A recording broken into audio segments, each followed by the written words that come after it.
Mr. Moore? Yes, sir.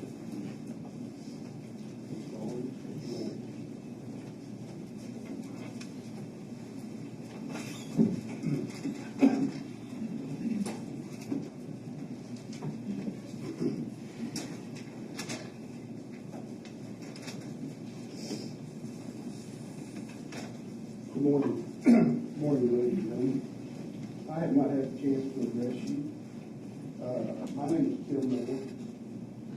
I live and work in Fort Worth, and I am honored to stand before you representing Eddie Routh.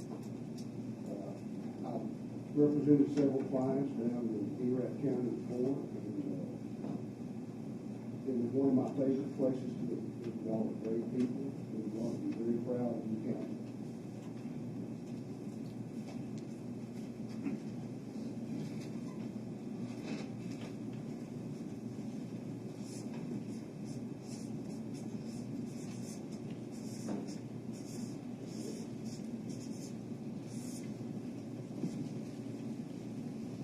On February 2nd, 2013, an absolute tragedy happened down Rough Creek Lodge, south of town here, about 40 miles.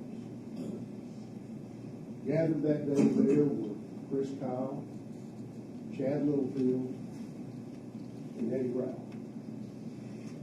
They weren't there as buddies meeting to kick around old times and shoot guns and reminisce about days gone by. They were there because Eddie Routh was a troubled veteran. He had had mental health issues, and Chris Kyle and Chad Littlefield were kind enough to try and help him. And the tragedy that occurred down there is that while they were attempting to help him, he took their lives. But when he took their lives, he was in the grip of a psychosis. A psychosis so severe at that point in time that he did not know what he was doing was wrong. In fact, he didn't not only know it was not wrong, he thought in his mind at that point in time that it was either him or them, that he had to take their lives because in his psychosis he was thinking they were going to take his. Now, to get to February 2nd of 2013, why that may have happened, we have to go back a few years and look at what happened in between. Eddie Routh, mother and dad, Jody and Raymond, raised him over in Lancaster, Texas. He was an average student, an average kid. He graduated from high school in 2006. And wanting to follow in his father's footsteps and serve his country, immediately upon graduating from high school, he joined the Marines. And as Mr. Nash told you, he went through boot camp. He served his country in Iraq. He served his country at sea. And then in 2010, when the Haiti earthquake happened, he was sent on a rescue mission there where folks will tell you his experience in Haiti probably affected him more than any experience in Iraq. But nevertheless, Eddie was honorably discharged from the Marines in June of 2010. And he came back to Lancaster, his hometown, to live with his mom and dad. And you'll find that as many veterans that come back from Iraq or service in our country, they noticed that Eddie was a changed guy. He had a drinking problem, probably too much smoking marijuana. But he was changed. And people will come and tell you how he was a changed person. That he was having, at that time, mental health problems. And he was having such problems that they culminated in July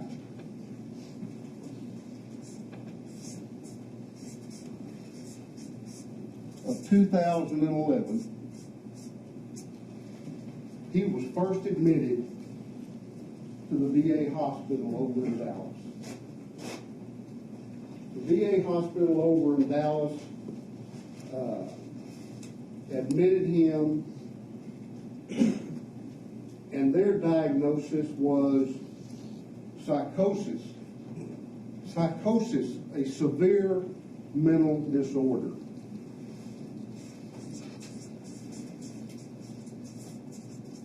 In fact, at that time, you'll find that Eddie thought he had to take one. He was convinced he had to take one that was eating the insides out of it. So they take him to the VA hospital in July of 2011, and they not only determine that he has a psychosis, he's crying uncontrollably. They put him on antipsychotic medication. A doctor in the VA hospital puts him on antipsychotic medication, and they turn him loose. He goes back to live with his parents. A short time later, he's readmitted.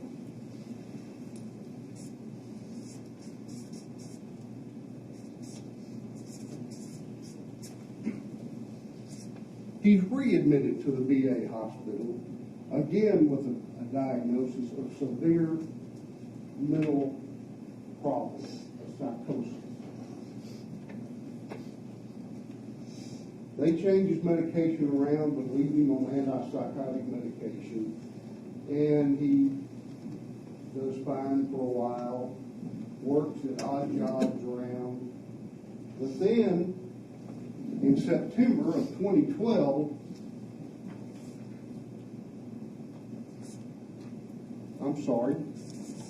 before that, in August of 2011, back to the VA hospital. One more. What is that date? July what? Is that 2011, I'm sorry. This one right here? 2011.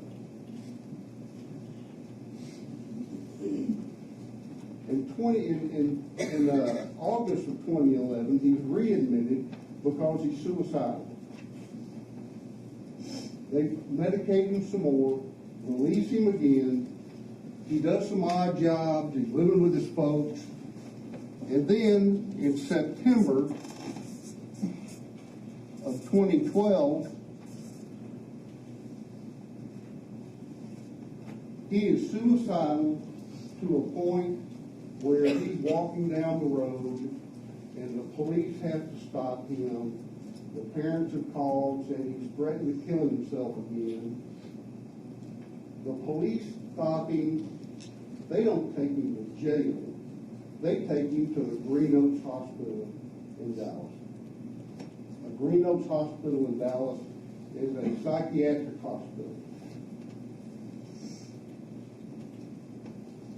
He is admitted to Green Oaks, and then they transfer him over to the VA again. So in September, he not only goes to Green Oaks,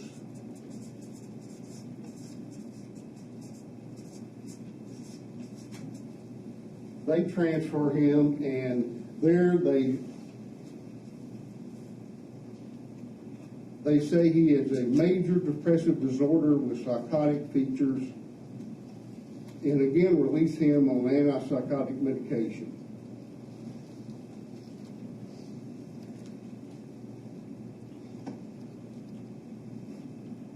He had met a lady named Jennifer Weed back in April of 2012.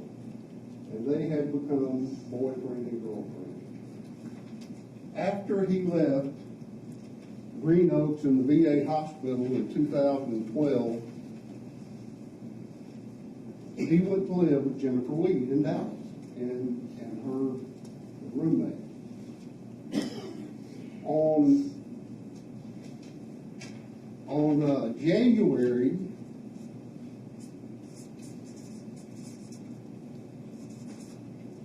19th of 2013, Eddie had a psychotic episode in Jennifer Weed and her roommate's apartment.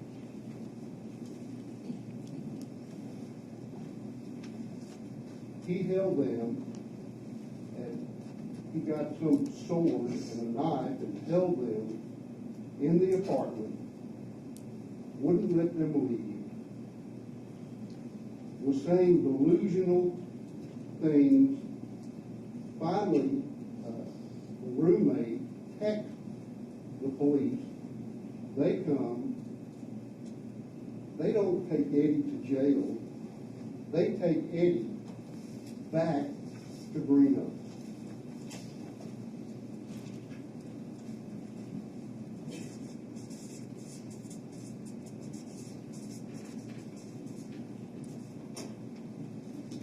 And at Green Oaks, on January 19th of 2013,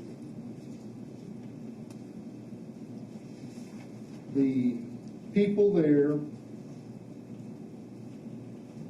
the doctors there, give him a diagnosis of psychosis, that he is mentally ill, that he is likely to cause serious harm to himself or others, that he has severe abnormal mental, emotional, and physical distress.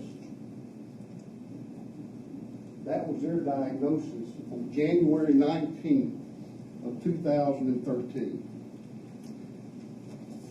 Well, he's transferred back to the VA hospital where he is treated for 4 or 5 days.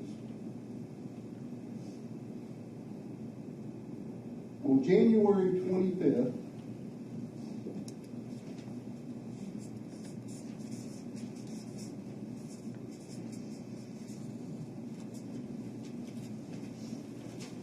the VA hospital, after diagnosing him with severe mental illness, gives him more psychotic medication and decides to release Eddie Routh. Jody Routh, his mother, Eddie's mother, begs them, please don't release Eddie. I've talked to him. I've seen him. He's not ready to be released yet. Oh yes, he'll be fine. Just have him take his medication. Have him take his antipsychotic medication, and he'll be fine. Well, they release him, and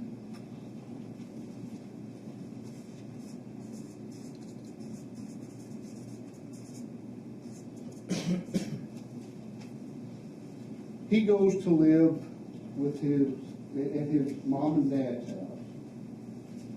And he is working at a cabinet shop for a family friend, Donna Taylor, who you will hear from. And he's not doing too well. He's staring off into space and paranoid of his co-workers, thinking that they're out to get him. This is his state of mind. On February 1st, the night before this tragedy happened, Jennifer Weed spent the night with him. And Jennifer Weed will tell you that he was acting strange that night. He actually proposed to her that night. Asked her to marry him. And she accepted, and But she'll also tell you that night he was seeing things, he was hearing things that weren't there. That he was telling her not to talk out loud, write things on paper because people were listening somehow. And so after a fitful night of sleep, she'll tell you that he didn't sleep much at all. They get up the next morning on February the 2nd, and all of a sudden Eddie tells her to get out. Leave. I don't want you here anymore. So she goes, okay, and she calls Uncle James, who comes over to try to calm Eddie down.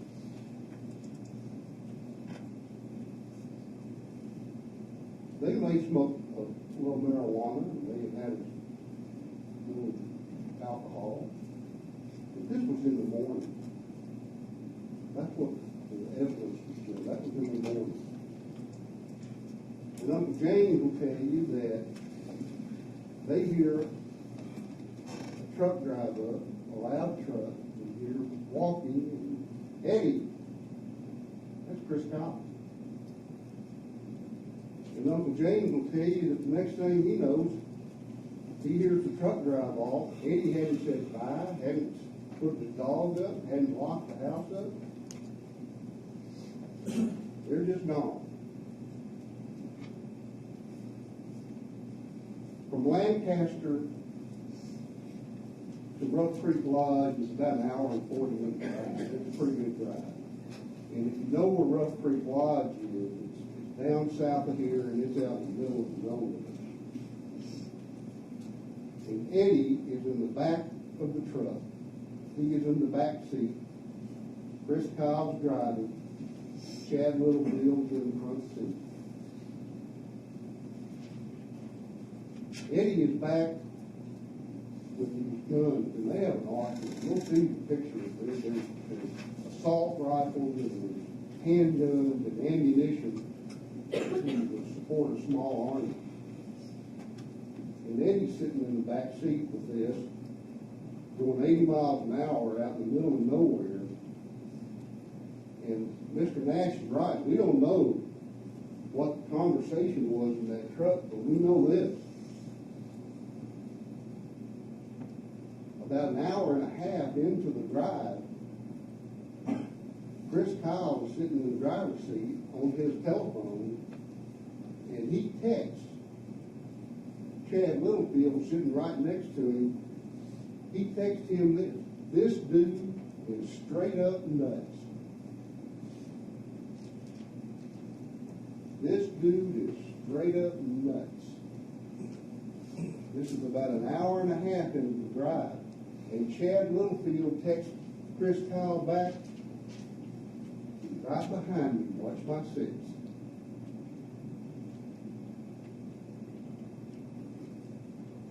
So while we don't know what the conversation was, we do know what Chris Kyle was thinking at the time that he was in that truck with Eddie Routh.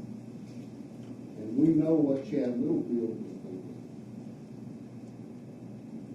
And they get to the Routh Creek Lodge, and you'll again see the pictures of all these weapons that are laid out. They're shooting their guns and doing what guys do. And Eddie's psychosis is kicked in.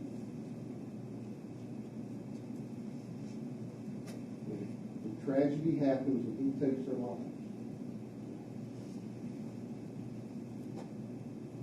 He gets back in Chris Kyle's truck, goes to Uncle James's house and says, "Oh, look at my new truck.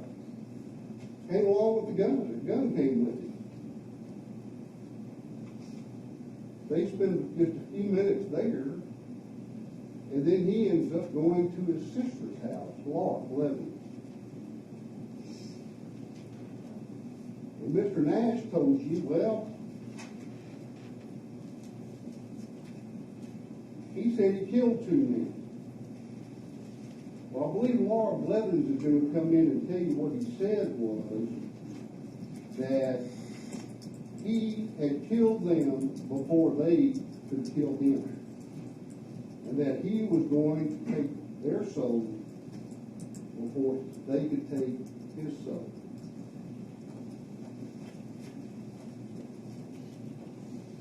She calls the police and tells them that Eddie is psychotic and she is scared to death on the road.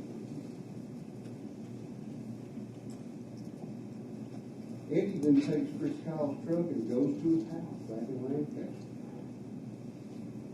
to get his dog. Well, by now the police know he's in the truck, what the truck looks like. They go to Eddie's house and there's Eddie sitting in the truck. And he is surrounded by Lancaster police. You'll see all this. And he's sitting in the truck and he is talking to Louis. And with all these police surrounding him, after about 30 minutes, he drives off. And after a short chase, Eddie is arrested. Eddie is taken to the Lancaster Police Department, and at about 11:30 that night, Ranger Danny Bradley from the Texas Rangers, who's the lead detective in this case, comes in to interview him. And you'll see that interview, I anticipate. And you'll see Eddie Routh's demeanor. And you'll see his answer to seemingly straightforward questions. And you'll hear the delusional responses, the psychotic responses that he gives to Ranger Brown. Now,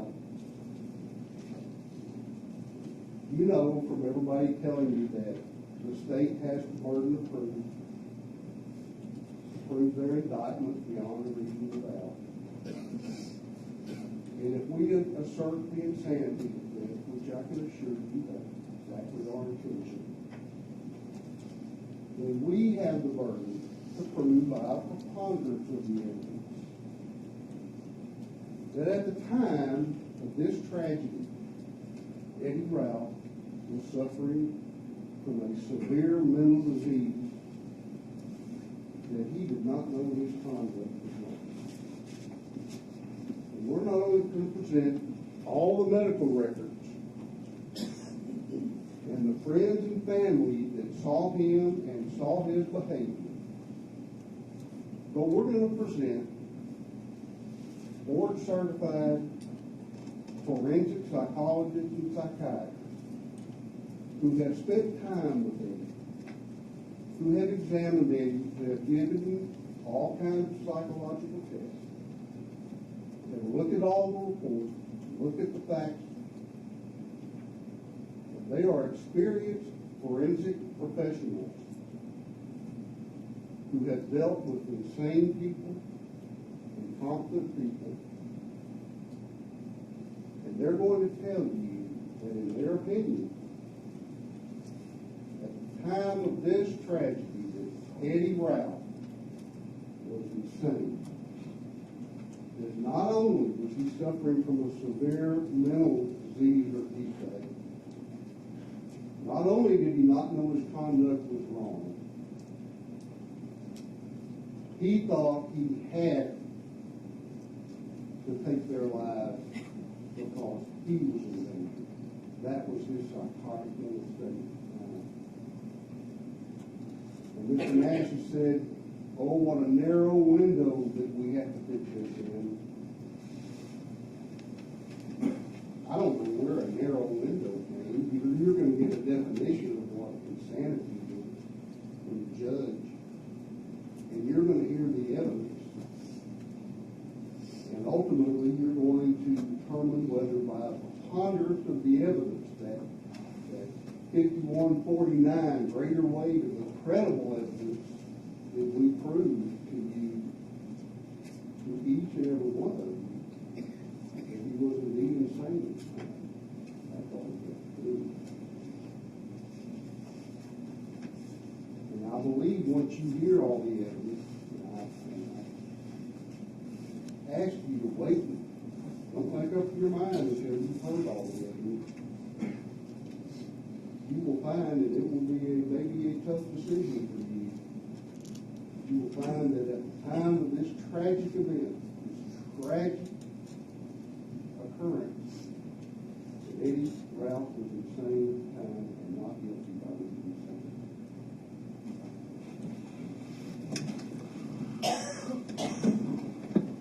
All right, that concludes the opening statements in this proceeding for clarification so that we're all on the same page.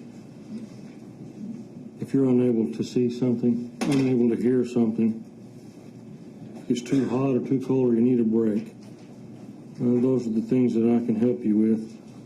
I want to make sure we can ask questions of witnesses.